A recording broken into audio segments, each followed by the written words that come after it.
जयकारा वीर बजरंगी महाराज, हर हर महादेव। कैसे हैं आप सब? आप आई होप सब अच्छे होंगे। और देखिए ये है नीम करौली धाम, जो कि आप देख चुके हैं और मैं निकल चुकी हूँ आज नीम करौली धाम की यात्रा पे। बाबा ने मुझे बुलाया है और मैं जा रही हूँ। और ये आ गई हमारी बस और अब हम बस में अपना स्थान प्राप्त कर चुके हैं और हम जल्दी से बैठ जाते हैं बस में। और देखें भीड़ बहुत हो रही है, सबकी फैमिली मेम्बर्स छोड़ने आ रहे हैं, फैमिली के सभी सदस्यों को। और मम्मी बैठ चुकी है और मैं भी बैठ चुकी हूँ। और नाइट का टाइम हो रहा, हम नाइट में चले थे और चलते चलते हम बहुत दूर आ चुके हैं। और फिर मेरी यहाँ पे आंखें खुली, मैंने कि मम्मी मैं थोड़ी देर सो जाती हूँ क्योंकि नींद आने लगी थी मुझे। हालांकि नींद तो आएगी नहीं चलते हुए, ट्रैवलिंग करते हुए, लेकिन मैंने थोड़े से नज़ारे शूट किए। यहाँ पे बहुत बड़े बड़े हैवी ट्रक जो है ना जा रहे थे, क्योंकि हाईवे से हम लोग गए थे। और ये उत्तराखंड में पड़ता है नैनीताल। नैनीताल में ये पड़ता है नीम करौली धाम भी इसी को बोलते हैं और कैची धाम भी इसी को बोलते हैं। तो यहाँ की जो कृपा है बहुत महान बताई जाती है, बहुत ज़्यादा महत्वपूर्ण है और बहुत ज़्यादा मान्यता भी है इस धाम की। तो हमने सोचा अगर बाबा ने हमें नहीं बुलाया है तो हमें भी चलना चाहिए। और यहाँ हमारी बस रुकी थोड़ी देर के लिए और यहाँ पे सबने चाय नाश्ता लिया और हमने मम्मी के साथ ली थोड़ी सी सेल्फी शूट फ़ोटो, क्योंकि हमें चाय नहीं पीनी थी। एक तो वैसे ही नींद नहीं आ रही, ऊपर से चाय पी लेंगे तो बिल्कुल भी नहीं आएगी। आलस तो बॉडी में भर ही रहा था। हाँ, ऐसा हो रहा था बिल्कुल सो जाओ। जम्हाई आ रही थी मुझे तो। और ये ले ली हमने सेल्फी और चल पड़े हम दोबारा से बस के अंदर, क्योंकि ये सारे मेंबर खड़े हुए जिन लोगों ने चाय पी थी। और बाबा जी पूछ रहे थे अगर किसी के चाय के पैसे रह गए तो दे देना। और यहाँ पे हम नज़ारों को शूट करते करते फिर दिन भी निकलने वाला था, क्योंकि पूरी रात ही हमने हमारी बस चली। तो देखिए चांद कितना प्यारा दिख रहा है, आप देख सकते हो आसमान में चांद वह है वो। और नीचे देखिए कितना सुंदर लग रहा है। हम बहुत ऊंची पहाड़ी पे ऊपर आ चुके थे और अभी भी हमारा जो लक्ष्य है, जो तीर्थ है, वो अभी नहीं आया था। तो हम यहाँ से चलते जा रहे थे। और यहाँ की जो पहाड़ियाँ हैं, यहाँ की जो वादियाँ हैं, यहाँ के जो रास्ते हैं बिल्कुल स्नेक जैसे हैं एकदम। ऐसा लगता है टेढ़े मेढ़े ऐसा लगता है कि अब गए। और देखिए अंदर का शूट लाइट ऑफ थी बस की, तो हमने बाहर का ही शूट किया, क्योंकि हम तो अंधेरे में दिख नहीं रहे। वैसे भी मैं तो वैसे भी अंधेरे में दिखती ही नहीं हूँ बिल्कुल भी। तो यहाँ पे जो है थोड़ा थोड़ा उजाला होने लगा था और अब हमारा सूर्य देव जो प्रकट होने वाले थे। और हमने देखा नाइट में कि कितनी सुंदर रोशनी से जगमगा रहा है दुनिया, मतलब बिल्कुल नीचे देखो आप, ऐसा लग रहा था जैसे एक स्टार होते हैं ना, जैसे आसमान में तारे दिखते हैं, ऐसे हमें नीचे ज़मीन पे तारे दिखने लगे थे। इतना सुंदर व्यू यहाँ का, ओ माय गॉड। और यहाँ से चलते चलते ये मार्केट थी। इतनी ऊंचाइयों पे भी लोगों ने मार्केट बनाने में मतलब हार नहीं मानी। इतनी ऊंचाई पे भी आके लोगों ने सब चीज़ें मैनेज कर ली। मुझे तो बिलीव भी नहीं हो रहा था कि इतनी ऊंचाई पे आके रोड़ी, सीमेंट, बजरपुर, सरिया ये सब कैसे लेके आए होंगे इतनी दूर, इतनी ऊपर।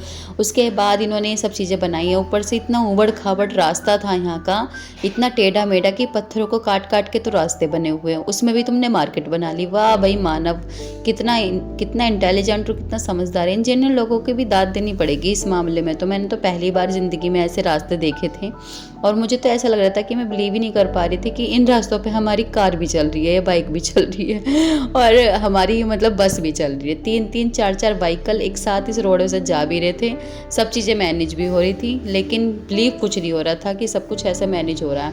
और यहाँ पे जो है ये जो हमारी झील है, नैनीताल में बहुत सारी झीलें हैं।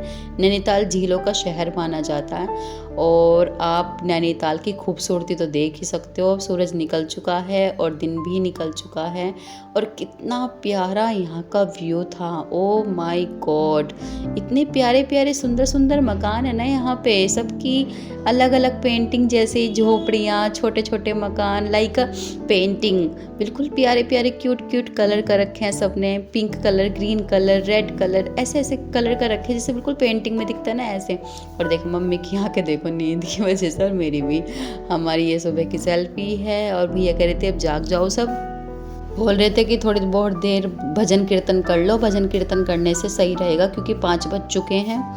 और हमने यहाँ पे भजन कीर्तन स्टार्ट कर दिया था। लेकिन यहाँ के जो रास्ते थे ना, मेरी तो इनसे नज़रें नहीं हट रही थी। मेरा मन तो ऐसा कर रहा था कि इन्हें शूट करती रहूँ और एक गाना चलता रहे रोमांटिक सा, या फिर कोई भजन चलता रहे अच्छा सा, राम जी, कृष्ण जी, राधा जी का किसी का भी भजन चलता रहे, तो ये रास्ता, ये सफ़र ऐसे ही चलता रहे, कभी ख़त्म ना हो, इस तरीके का ये सफ़र था। इतनी अच्छी फ्रेश यहाँ की इन्वायरमेंट, वायु थी, एयर इतनी फ्रेश थी कि लाइक मतलब ऐसा लगता बहुत हल्का फील करोगे अपने आप को, और आपका माइंड तो बिल्कुल ही फ्रेश हो जाएगा यहाँ पे जाने से। मुझे तो बहुत अच्छा लगा। बाकी मेरा एक्सपीरियंस भी ये बहुत ही अच्छा रहा। और यहाँ की जो मार्केट है मतलब ऐसा लग रहा था कि सब कुछ सपना जैसा। और यहाँ पे हमारे नीम करौली धाम के दर्शन हो गए हैं, ये देख सकते हो आप। बोले जयकारा वीर बजरंगी महाराज, हर हर महादेव। और हमारी जो बस है वो थोड़ी सी आगे रोकी थी, क्योंकि अभी हमें स्नान करना है। फ्रेश होके स्नान करके तब हम मंदिर के दर्शन करने के लिए आएंगे। और ये उस होटल का व्यू है जो हमने ठहरने के लिए लिया था। और यहाँ पे हम फ्रेश वगैरह हुए, हमने स्नान किया, और यहाँ पे झरने से पानी आ रहा था। और हम देखे स्नान करके बाहर की साइड आई मैं, तब मम्मी कह रही थी कि चाय पी लेते हैं। तो आंटी लोग कहने लगी कि चाय पी लेते हैं, बिस्किट खा लेते हैं। इस होटल में हम रुके थे, द रिवर पॉइंट इसका नाम है। और इसके बराबर में पहाड़ी चाय फूड भी था, बहुत सारी चीज़ें थी वैसे तो। आंटी लोग कहने लगी कि चाय पी लेंगे खाली, बिस्किट वगैरह नहीं खाएंगे। मम्मी का तो एकादशी का व्रत था, तो मम्मी ने कुछ नहीं खाया और चाय भी नहीं पी। मम्मी बोलने लगी कि पहले मैं दर्शन करूँगी। दर्शन करने के लिए हम चल पड़े थे पूरी पलटन, और यहाँ लग रहे थे जयकारा, जयकारा वीर बजरंगी महाराज और जयकारा नीम करौली बाबा का। और बाबा ने हमें दरबार बुला लिया। हम बहुत लक्की हैं इस मामले में, और बाबा की कृपा सब पे बनी रहे, हम पे भी बनी रहे।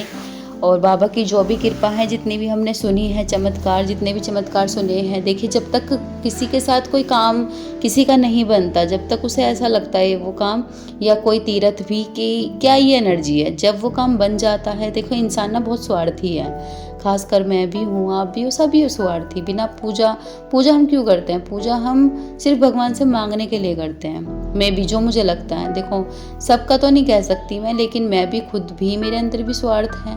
अगर मैं पूजा कर रही हूँ तो मैं क्या कर रही हूँ? मैं अपने कर्मों को सही करने के लिए पूजा कर रही हूँ। मैं मम्मी जो बताती है, मैं अपने मम्मी पापा के इंस्ट्रक्शंस फॉलो कर रही हूँ कि भाई पूजा करने से मन को शांति मिलती है। मगर हम कभी ये नहीं बोलते कि भगवान के लिए हम पूजा कर रहे हैं, ऑब्वियसली हम अपने लिए पूजा कर रहे हैं। और यहाँ पे हमने जो यहाँ से कंबल पूछा, क्योंकि यहाँ पे कंबल चढ़ाने की मान्यता है। हमने कंबल कर लिया था परचेज, और ये रहा कंबल। और कंबल और मम्मी प्रसाद लेके जा रही हैं। और मम्मी की स्पीड देख सकते हो, क्योंकि हमारी पलटन सारी आगे निकल चुकी, हम थोड़ा लेट हो गए प्रसाद लेने में। और यहाँ से जो व्यू आता ना इधर की साइड, जहाँ पे ये बास पड़े हुए हैं, आपको बिलीव नहीं होगा, आज तो बहुत ही यहाँ पे कम भीड़ थी। ये जो बास है ना, ये बास लगाने पड़ते हैं ऊपर तक, जब जाके भीड़ यहाँ पे रुकती है, इतनी भीड़ रहती है यहाँ पे। लेकिन हमें दर्शन बहुत ही अच्छे से और प्रेम पूर्वक हुए। बोलिए नीम करौली बाबा की जय, सच्चे दरबार की जय। यहाँ पे ये मेन डोर है जो कि बाबा के दरबार तक हमें लेके जाता है। यहीं से स्टार्टिंग होती है बाबा के दरबार की। और हमने भी कर ली थी बाबा के दरबार में एंट्री, और हमारे साथ के लोग भी सब आगे या पीछे ही थे हमारे।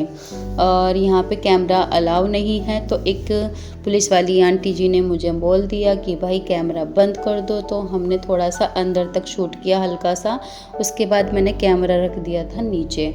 लेकिन थोड़ी सी तो हैबिट रहती है इन्फ्लुएंसर लोगों की, जो फॉलो वो होते हैं ना, यूट्यूबर्स होते हैं, उन्हें ना वीडियो शूट करने की थोड़ी सी उबक रहती है। हमारी दिलचस्पी है, ये हमारी हॉबी है कि हम आप लोगों को वो चीज़ें भी दिखाएं जो हम नहीं देख पाते।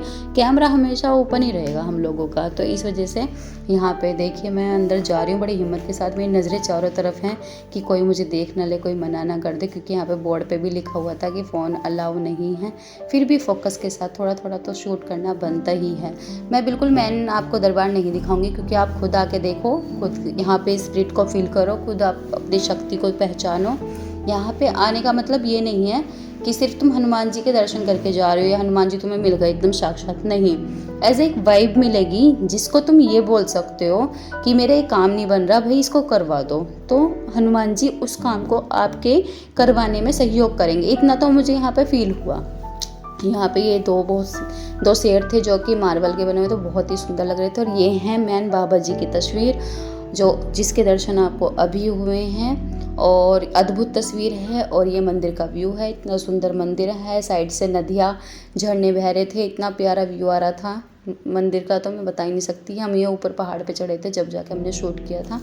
तो बहुत सुंदर मंदिर था। और यहाँ पे देखिए मैं दिखा सकती हूँ आपको जूम करके, जो साइड में ब्लैक ब्लैक दिख रहा है ना बिल्कुल सामने जहाँ लाइन लग रही है, वहाँ पे ही बाबा जी की तस्वीर रखी हुई, मूर्ति रखी हुई है जिन्होंने शॉल ओढ़ा हुआ है। और ना यहाँ पे कंबल लेके जाते हैं ना हम लोग, तो कंबल वापस दे देते हैं, चढ़ा के कंबल वापस दे देते हैं, रिटर्न कर देते हैं, कंबल को रखते नहीं हैं। तो हम कंबल वापस लेके आ गए थे और प्रसाद भी ऐसे ही दे दिया जाता चढ़ा के। और यहाँ देख सकते हो पीछे ये है ना बादाम के पेड़ हैं जो ग्रीन ग्रीन दिख रहे हैं, और पीछे बाबा जी के दरबार हैं। हमें तो बहुत खुशी हुई, मैं मम्मी से ही बोल रही थी, मैंने कि मम्मी चलो, हमने दो हफ्ते क्या 15 से 20 दिन का प्लान बनाया था हमने कि मम्मी हमें वहाँ जाना है और चलते हैं। तो बस 20 दिन भी नहीं लगे, बाबा ने हमें बुला लिया, पता नहीं कैसे। हम मतलब मुझे 20 दिन पहले ही पता चला था कि कोई कैची धाम भी है, या 20 दिन, मैं थोड़ा कम बोल रही हूँ, 20 दिन नहीं, मे बी 1 या 1.5 महीने पहले हमें पता चला होगा कि नीम करौली धाम का भी कोई महत्व है, या यहाँ पे कोई स्प्रेड है। और यहाँ पे मार्केट भी बहुत अच्छी थी, लेकिन हाई कॉस्टली, बहुत ही ज़्यादा कॉस्टली सामान था। मे बी होना भी चाहिए भाई, इतने ऊंचे पहाड़ पे तुम अगर कोई सामान लेके आ रहे हो तो अगर तुम उसमें मार्जिन नहीं कमाओगे तो क्या ही कमाओगे, है ना। तो यहाँ पे बनता है महंगा होना तो। और ये मेरा देख सकते हो आप, बालों में लग गया फूल। एक भैया फूल लेके जा रहे थे, मैंने उनसे मांग लिया, मैंने कि गुलाब का फूल दे दो भैया। मैं कह रही कहाँ से लेके आई, कहने लगे घर से लेके आया। मैंने कि मुझे दे दो, लाओ। मैंने अपने सिर में लगा लिया, मतलब बालों में लगा लिया। और हमारे सबके सब जो भी हैं हमारे साथ के सब अब बस में बैठने वाले हैं, क्योंकि अब वापस जाने की तैयारी चल चुकी है कि चलो भाई चलते हैं घर की ओर। लेकिन ट्विस्ट अभी बाकी है, हम घर नहीं गए यहाँ से डायरेक्ट, अभी हमने बहुत कुछ देखना बाकी है। और अगले ब्लॉग में आपको पता चलेगा कि इसके बाद हमने कहाँ का टूर किया। अगर यार तुम नैनीताल गए हो ना, तो मैं मान के चलती तुम्हारे पास 10 से 15 दिन का समय होना चाहिए पूरी नैनीताल घूमने के लिए। और मैं मानती हूँ एक बार में कभी भी एक सारी जगह मत घूमो, पहले 2 पॉइंट करके आओ, फिर तुम 2-3 महीने का गैप करके फिर 2 पॉइंट करके आओ, 2-3 पॉइंट, इस तरीके से घूमो नैनीताल में, तब मज़ा है। एकदम हबड़ा दबड़ी में घूमने में कोई मज़ा नहीं है। लेकिन हमने तो ऐसे ही घूमना था क्योंकि पलटन के साथ थे, लेकिन फिर भी हमें बहुत अच्छे से दर्शन हुए। बाबा की कृपा सब पे बनी रहे। और मेरे चैनल को लीजिए सब्सक्राइब, अगला ब्लॉग भी आ ही जाएगा जल्दी से, तब देखिएगा कि हम नेक्स्ट विजिट कहाँ करते हैं। जय बाबा की।